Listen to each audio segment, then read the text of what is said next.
CGL, CHSL, MTS এবং রেলের পরীক্ষা সহ প্রায় সমস্ত পরীক্ষা, মানে এসএসসির সমস্ত পরীক্ষা এবং রেলেরও সমস্ত পরীক্ষায় গ্যারান্টি আসা একটা অঙ্ক পরীক্ষার প্রশ্নই আমি আপনাদের জন্য নিয়ে এসেছি। যদি কনসেপ্ট জানা থাকে কয়েক সেকেন্ডের মধ্যে উত্তর হওয়া সম্ভব, না জানা থাকলে কিন্তু দিন শেষ হয়ে গেলেও হবে না। দেখুন কি বলা আছে, এ বি আর সিডি সমান্তরাল সরলরেখা। এই এ বি আর সিডি সমান্তরাল সরলরেখা, তাহলে এক্সের মান কত? এক্সের মান কিন্তু এই দিকটা।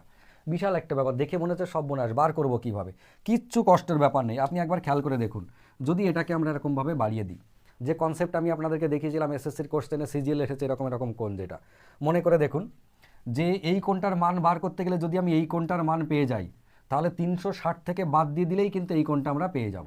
তাহলে আমাদের টার্গেট হচ্ছে এই কোণটার মান বার করা, মানে এতটা। কিভাবে করব দেখুন, এইটা টেনে দিলাম এই পর্যন্ত, 116 যদি এইটা হয় তাহলে এই দিকটা কত হবে? এই দিকটা হবে তাহলে 64, 64, 70, 80, 180, কেমন? তাহলে এইটা হয়ে গেল 64। এটা যদি 64 হয়ে যায়, আবার এই যে মনে করে নিয়ে 43 দেওয়া আছে, তাহলে এই 64 আর 43-এর যোগফলই নিশ্চয়ই এইটা।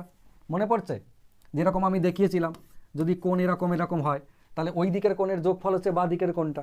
তো এই দুটো কোণের যোগফলই কোনটা? বাঁ দিকেরটা। তাহলে 43 আর 64 মানে কত হয়? 100, 107। এই দিকটা হচ্ছে 107।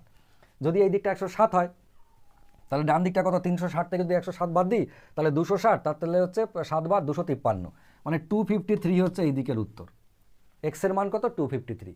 যদি বলেন কি করে হলো, যারা নতুন তাদের জন্য বলছি, খেয়াল করে দেখুন, আমরা এটা 64 পেলাম, এটা 116 হলে এটা 64 কনফার্ম, এটা 43 দেওয়া আছে কনফার্ম। যদি আমরা এখান থেকে একটা সরলরেখা টানি, তাহলে এই কোণটার সাথে এই কোণটা একান্তর কোণ, মানে এ যদি 64 হয় তাহলে এও 64। আবার এই কোণটার সাথে এই কোণটা একান্তর কোণ, এ যদি 43 হয় এও 43, তাহলে 64 আর 43 দুজন মিলে কত? 107। তো এটা যদি 107 হয়, 360 থেকে বাকিটা বাদ দিলে 253 তো হবেই, তাই নয় কি? কনসেপ্ট অনেক আছে, আপনি যদি চান এই কনসেপ্টে করবো না, আমি অন্য দিক দিয়ে ঘুরিয়ে করবো, তাও সম্ভব। 3টে 4টে 5টা 6টা করে কনসেপ্ট, যে কোনো অ্যাঙ্গেলে আপনি উত্তর করতে পারেন। না বুঝলে এই সিরিজের আমার বাকি ভিডিওগুলো দেখবেন, আপনার একদম ক্লিয়ার হয়ে যাবে। এই সমান্তরাল সরলরেখা এবং ছেদক দিয়ে আমার একটা ভিডিও করা আছে, আপনি সেটা দেখে নেবেন, একদম জলের মতো সহজ হয়ে যাবে।